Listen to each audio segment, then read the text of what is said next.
निकी इकडे भाऊंच्या धक्क्याला घेऊन फिलॉसॉफी झाडताना दिसते. चला तर बघूयात नेमकी काय सांगते. तर गार्डन एरियामध्ये हे सगळे बसलेले असतात आणि निकी सांगते की ज्यावेळेस आम्ही दोघंजण बेडीमध्ये होतो त्यावेळेस आपल्याबद्दल किती लोक बोलत होते, किती निगेटिव्ह बोलत होते. तर मी याला सांगितलेलं होतं जे काय होईल ना ते भाऊंच्या धक्क्यावर, मी फक्त आपलं काम करणार. आणि त्याच्यामुळे मी याला देखील तेच समजावत होते. आणि काय केलं, भाऊंच्या धक्क्यावर आम्ही बरोबर होतो, आय वॉज राईट. त्यामुळे मी काय सांगते जे आहे ते करत राहायचं. कारण काय होतं, भाऊंच्या धक्क्यावरती एंड ऑफ द डे सगळं कळणारच असतं.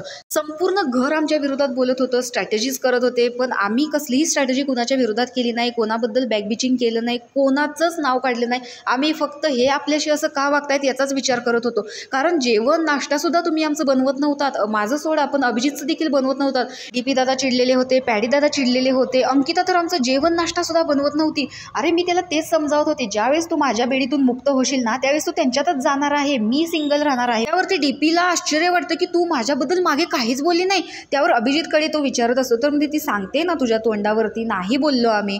तर डीपीचं म्हणणं असतं आम्ही ही गोष्ट त्याला आधीच क्लिअर केलेली होती, ना आमचा तुझ्यावरती राग आहे ना आमचा तिच्यावरती राग आहे, आमचा जो राग आहे तो या चाललेल्या परिस्थितीवरती आहे. तर निकीमध्ये बघ मी तुला सांगितलं तसं झालं की नाही, तू परत आलास की नाही, यांच्यामध्ये संपला विषय. अशा पद्धतीने भाऊंच्या धक्क्यावरती जे काय होतं त्याचा विचार करायचा, आठवड्यामध्ये जे काय करतो त्याचा विचार नाही करायचा, असं निकीचं स्पष्ट म्हणणं दिसतंय. तर निकीच्या या मुद्द्याबद्दल तुमचं काय मत आहे हे कमेंट बॉक्समध्ये नक्की सांगा. अशाच बिग बॉसच्या नवनवीन अपडेट्स पाहण्यासाठी आपल्या चॅनलला सबस्क्राईब करा. तोपर्यंत बाय.